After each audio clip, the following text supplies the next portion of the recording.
मुझने प्यारा रे श्री गोकुल माँ प्रगट हुआ बस गंगा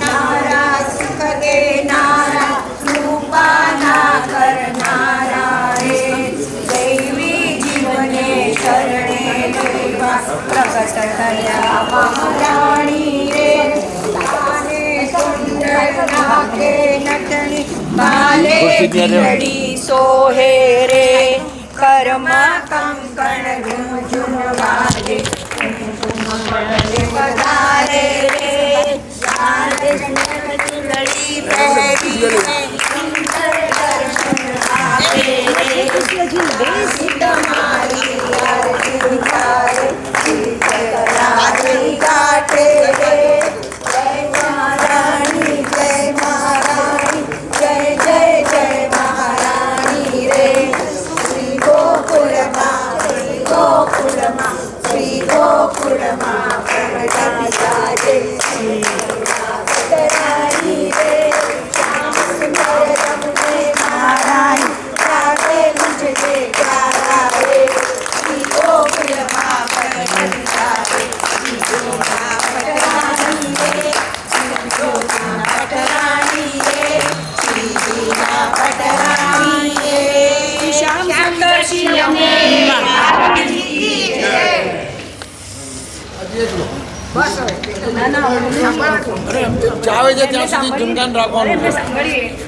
જો તમને સરસ એક નાની વાત કરું.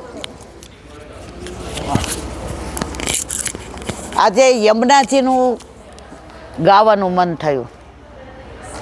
તમને ગોકુળનાથજીની વાત કરું. યમુનાજીના અનુસંધાનમાં યમુનાજી નેહ કારણ શ્રી યમને પ્રથમ આવી. યમુનાજી તો પ્રભુના પહેલા અહીંયા પધાર્યા, કારણ કે વ્યવસ્થા કરવાની હતી. તો સૌથી પહેલું ચિત્રજી યમુનાજી કેવા, એમનું મુખારવિંદ કેવું, એમના અધરોષ્ટ કેવા, એમનું તિલક કેવું, એમનું ભાલ કેવું, એમની ચૂંદડી કેવી, એ પહેલું ચિત્ર કોઈએ ચિત્રકાર પાસે દોરાવ્યું હોય ને તો ગોકુળનાથજીએ. અને ત્યાર પછી બધા આ ચિત્રજી આવ્યા. એટલે ગોકુળનાથજીને શેનું કહેવાય છે કે યમુનાજીનું સ્વરૂપ છે. અને આ ગોકુળનાથજીવાળા તિલક આમ કરે, બાંધતા નથી. કેમ? યમુનાજીના બે કિનારા છે. બે કિનારા ભલે મળે નહીં. સેવા ને સત્સંગ. સેવા પહોંચ્યા પછી વચ્ચે જળ આવી જાય અને પછી સત્સંગ કરીએ તો સેવા પહોંચ્યા પછી આપણે જે થોડું લૌકિક હોય, પ્રસાદ લેવાનું હોય કે કાંઈ વાત હોય તો એ કર્યા પછી પાછું આપણે સત્સંગ કરીએ છીએ. તો ગોકુળનાથજીનો જે દ્રઢ આશ્રય છે કે 79 વર્ષે માલા તિલક માટે ગોકુળનાથજી જહાંગીરને મળવા કાશ્મીર, આ ઠંડીમાંય સાલ ઓઢવી પડે જ. એ જમાનામાં કડકડતી ઠંડી, વરસાદ, અને ગોકુળનાથજી પધાર્યા મારા વાલા. તો મારે જે વાત કરવી છે તે આ છે કે ગોકુળનાથજીનું પ્રાગટ્ય ના થયું હોત તો હું ને તમે આ બાળા ધારણ કરતા હોત, દર દર ભટકતા હોત, મંદિરે મંદિરે માથા ટેકવત અને દેવે દેવે દીવા કરસ. ધન્ય એ ગોકુળનાથજીને, ધન્ય એ વહુજીને, ધન્ય મારા ગુસાઈજીને, ધન્ય મારા વલ્લભને, જેણે ગોકુળનાથજીનું પ્રાગટ્ય ભૂતલ પર કરી અને આપણને બધાને ન્યાલ કરી દીધા. અમાર કાઠિયાવાડીમાં ન્યાલ એટલે શું ખબર તમને? સમજી ગયા કે સમજાવું? ન્યાલ આપણે નહીં કહેતા કે આ લોટરી લાગીને હું ન્યાલ થઈ ગયો. આપણે તો લોટરી જે બનાવવા વાળો ને કરવા વાળો છે ને એ જ આપણો ગોકુળનાથજી છે. એટલે આપણે તો ન્યાલ થયેલા જ છીએ બધા.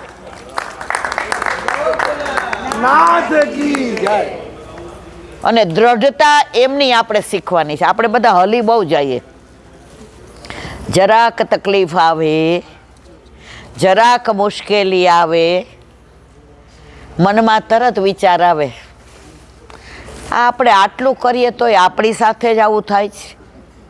થાય કે નહીં? સાચો જવાબ આપજો મારવાલા. ખોટી હોઉં ત્યાં તમારે કહેવાનું હું કોઈ શાસ્ત્રીજી નથી, મને કાંઈ આવડતું નથી, હું તો તમારી યાર ઘરમાં મા દીકરી વાતું કરતા હોય ને વાતું કરું છું. એટલે વાતોમાં ક્યાંક જીભ લપસી જાય ને તો ત્યારે તમારે મને કહેવાનું કે બેન જપી જાઓ. તો આજે આનંદનો વિષય એ છે મારા વાલા, લૌકિક લગ્ન કરવાના હોય છે ને તો આપણે ગણતરી નથી કરતા.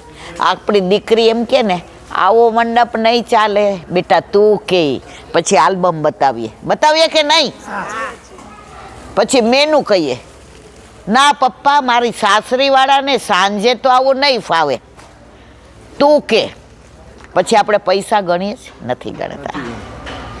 પણ મને આજે આનંદ એ વાતનો છે કે મામાએ આવો વિવાહ ખેલનો મનોરથ પોતાના કુટુંબ સહિત, વાલા સહિત, મિત્ર મંડળ સહિત અને વાલાના વાલા સહિત. મને એક બેન પૂછતા હતા, એ કે તમે દરરોજ એવું કયો કે બધાને ઝાઝા કરીને જય શ્રી કૃષ્ણ, એનો અર્થ શું ખબર છે કે કહું મારવાલા? સવાર સુધી બેસું જ.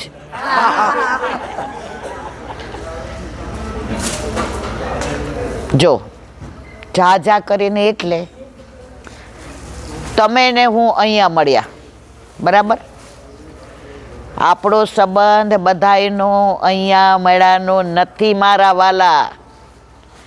આપણે લીલામાં બધા મળેલા છીએ. હું આવી તમને અજયનું લાગે છે મારી યાર જરાય? મને તમારી યાર લાગે જ જરાય? ઓળખીતા નથી તોય કે મારા લાગો છો બધાય? તમને હું લાગુ છું કે તમારી છું એવી? 100%. તમે મામા કહો છો તો હું મામા કહું છું.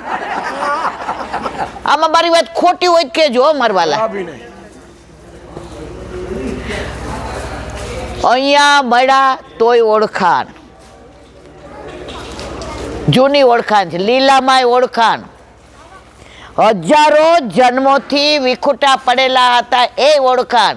તો ત્યારના જય શ્રી કૃષ્ણ બાકી હતા ને એટલે ઝાઝા કરીને જય શ્રી કૃષ્ણ, અથવા તો જય શ્રી ગોખલેશ, જે બોલતા હોય તે.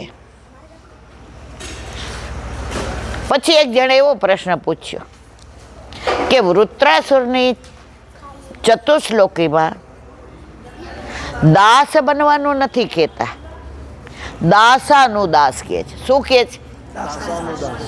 આમાં ભાગવત કેટલાય વાંચ્યું છે?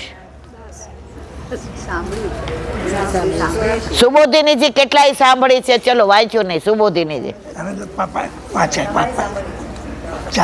બરાબર? એમાં વૃત્રાસુરની ચતુશ્લોકીમાં બધી ટીકામાં ગુસાઈજીએ જે ઓથેન્ટિક ટીકા લખી છે એમાં પહેલું એ કહે છે કે મને પક્ષીનું બચ્ચું નથી થવું. વૃત્રાસુરની ચતુશ્લોકી તમે બધા એકવાર વાંચજો, સાંભળજો. મને ટાઈમ હશે ને તો હું તમને કહીશ. વૃત્રાસુર શું કહે છે કે પ્રભુ મારે પક્ષીનું બચ્ચું નથી થવું. ઈ કે કાં? ઈ કે બચ્ચાને પાંખ આવે ને એટલે પછી એને માની પડી નથી. એટલે પ્રભુ બધું આવી જાય ને પણ તારી અમને પડી ન હોય. તમને મારી કાઠિયાવાડી ભાષા સમજાય? પછી કે તો ગાયનું વાછડું. ઈ કે પ્રભુ મારે ગાયનું વાછડું નથી થવું. ઈ કે કાં? ઈ કે ધાવવાનું છોડી દે ને એટલે એકલી ચરવા વયા જાય, પછી એની માની પડી તો તાર શું થવું છે? પ્રભુ પ્રોષિત ભર્તુકા. વોટ્સ ધ મિનિંગ ઓફ પ્રોષિત ભર્તુકા? જેનો વર પરદેશ ગયો હોય ને એ પેલાના જમાનામાં ચાંદલો ન કરે, તૈયાર ન થાય, સારું ખાય નહીં, એને શું કહેવાય સંસ્કૃતમાં? પ્રોષિત ભર્તુકા.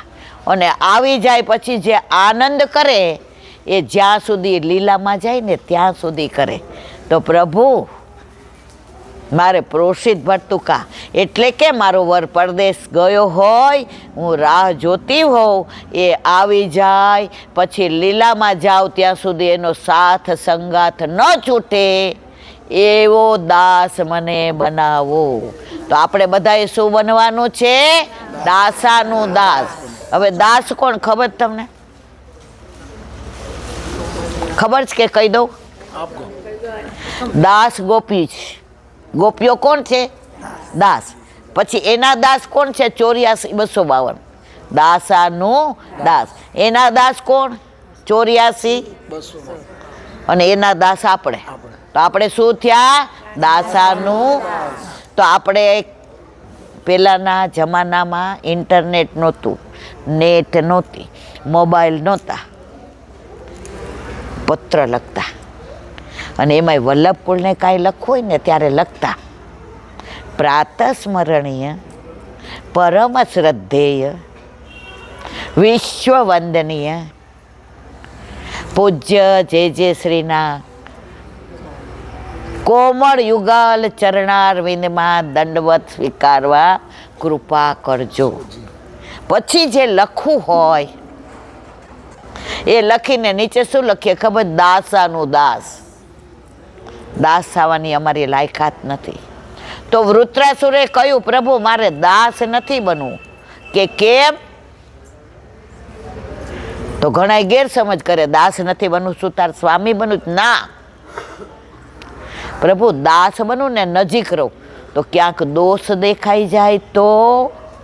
પણ આપણે ત્યાં જે દાસ હોય ને એનો હું દાસ બનું ને તો ડાયરેક્ટ મારો ને આપનો કોન્ટેક ન થાય, એટલે મને કોઈ દી દોષ દેખાય નહીં. એટલે મારે દાસાનું દાસ બનવું. સમજ્યા મારા વાલા? હવે વિવાહ ખેલની વાત કરીએ 10 મિનિટ, પછી આપણે વિરામ એટલે આપશું, બધાને મોડું થાય. આજ સવારના બધાય આનંદમાં, આજે મારે આનંદની હેલી રે સકેલી. બધાય કેવો આનંદ કરો છો? લૌકિકમાં તો જો આનંદ કરીએ ને. વિવાહ ખેલનો મનોરથ મામા ને મામી નથી તોય કરવાનું મન થયું. બરાબર? એનું કારણ આ કોઈ લૌકિક મનોરથ નથી. હો, જ્યારે આપણા ઠાકોરજી સાથે અલૌકિક વિવાહ ક્યારે થયા? બ્રહ્મ સંબંધ દ્વારા. લૌકિક લગ્નમાં આગલા દિવસે ઉપવાસ કરવો પડે કે નહીં મારા વાલા? આના કહેજો એટલે મને ખબર પડે કે તમને બધાને મજા આવે છે કે નથી આવતી. પછી તમે સવારે નાહી ધોઈને લગ્નમાં નવા વસ્ત્રો પહેરવા પડે કે જૂના ચાલે? તો બ્રહ્મ સંબંધમાં નવા કા રેશમી પહેરવા પડે કે નહીં? પછી તમે જાઓ એટલે હથેવાળો કરાવે કે ના કરાવે? તો તમારા હાથમાં તુલસીજી આપે અને ગોવર્ધનનાથજીના હાથમાં સોંપો. એટલે તમારો હાથ ગોવર્ધનનાથજીના હાથમાં સોંપ્યો તો તમારા ઠાકોરજીના વિવાહ વલ્લભે કરાવ્યા કે નહીં? પછી આપણે કોના થઈ ગયા? ઠાકોરજીના થઈ ગયા. આમાં કેટલા થયા છે ઠાકોરજીના? કેટલાને ઘરે ઠાકોરજી બિરાજે છે? જો આટલા બધામાં કેમ થોડાને ઘરે જ બિરાજે છે? એનું કારણ કહું તમને. લગ્ન થઈ ગયા છે પણ સાસરે જવું ગમતું નથી. કારણ શું ખબર છે? સાસરે જાય તો જવાબદારી વધી જાય, કામ કરવું પડે. ભાભી કે, કાકી કે, મામી કે. પિયર હોય તો જલસા, પણ મા બાપ હોય ત્યાં સુધી જો મારવાલા. પછી ખબર પડે કે પિયરમાં રહેવું કેટલું અઘરું છે. એમ તમે લીલામાં જાઓ ને ત્યારે ઠાકોરજી ન હોય તો તમારો હાથ પકડીને કોણ લઈ જાય? તો આ વિવાહ ખેલનો મનોરથ છે એ જેણે બ્રહ્મ સંબંધ લીધું છે એને વ્રજમાં આવીને મામાએ મનોરથ કરીને બધાને જણાવ્યું કે તમારા બધાના અલૌકિક વિવાહ બ્રહ્મ સંબંધ દ્વારા ઠાકોરજી સાથે થયા છે. અને તમે બધા સાસરામાં જે આનંદ કરો છો ને, કોઈના લગ્નને 5 થયા હોય, કોઈને 10 થયા હોય, કોઈએ બ્રહ્મ સંબંધ લીધે 25 થયા હોય, 25 થયા હોય એટલે આપણે શું કહીએ, અમારે મેરેજ એનિવર્સરી સિલ્વર જુઓ, પછી ગોલ્ડન આવે.